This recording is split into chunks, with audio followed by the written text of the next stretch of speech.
like a boss again. February 16th of 2022 and 5:30 in the morning, taking the hay rack up to Revy and gonna get another load of logs from the mill. Just got back home from Idaho yesterday, across the border, no big deal. Not the one at Medellin anyway, there's no protesting down there. But anyway, yeah, I guess my buddy, the gnome in the cottage there, JT,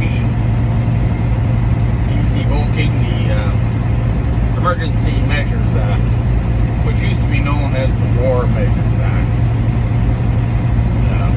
Only to be enacted, obviously, in war, but they figured we're not going to be in a war anymore, so we're just going to call it the Emergency Measures Act. And that was established way back in '88. That was after JT's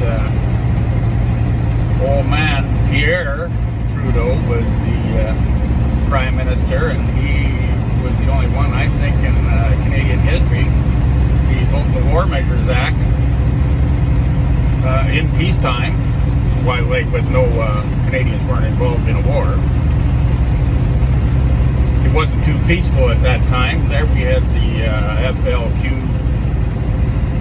the Liberation Front there for the Quebecers or whatever they wanted, trying to establish their own sovereignty or whatever was going on there in Canada. But well, Pierre there, he invoked the War Measures Act and squashed that whole thing. Of course, they were getting a little violent. They were kidnapping and murdering a couple of prominent people and whatnot. But anyway, so now with the Emergency Measures Act, both Pierre and Justin are the only two prime ministers to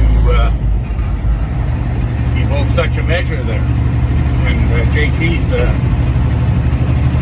reasoning is to squash this the Freedom Convoy. And just as he's evoking that, guess what they find down there at the Couts border crossing? A stash of darn weapons. They had it on the news there last night, a picture of several automatic rifles and some handguns and a couple of ammo boxes full of cartridges, ammo and some bulletproof vests. I guess that I don't believe that's the Freedom Convoy doing that. That's all the American money came across to help this darn Freedom Convoy. And of course, there's these militant groups in Canada as well as the States. They're just not as active or proficient, but they, in their wisdom, decided they're going to haul in a whole whack of darn weapons. Only one thing they're going to be doing with those weapons when they got themselves organized, to do what weapons are used for, you start shooting people. So ultimately, and it's probably a good thing, because it's been 3 weeks now, the Freedom Convoy has pretty much shut the darn protest down there at the Couts border. Everybody's gone home, all the tractors and combines, trucks and whatnot, all leaving. They left yesterday. As far as that goes, that part of the protest is over. I'm pretty sure down there at the bridge, I just forget the name of the bridge down there in Windsor. But anyway, they're going to probably shut that down, so the protest will be effectively over. Probably take a few days to wind right down, and everybody will get over it and go back to work. There'll be some people up on charges. 13 people, I guess, were involved in that cache of weapons.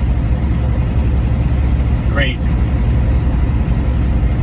You can only imagine that's where it's going to go. And I don't know why it has to go there, but that's what they're... somebody had some big plans on upsetting something. So on top of a protest, it would be almost like an armed insurrection, I guess.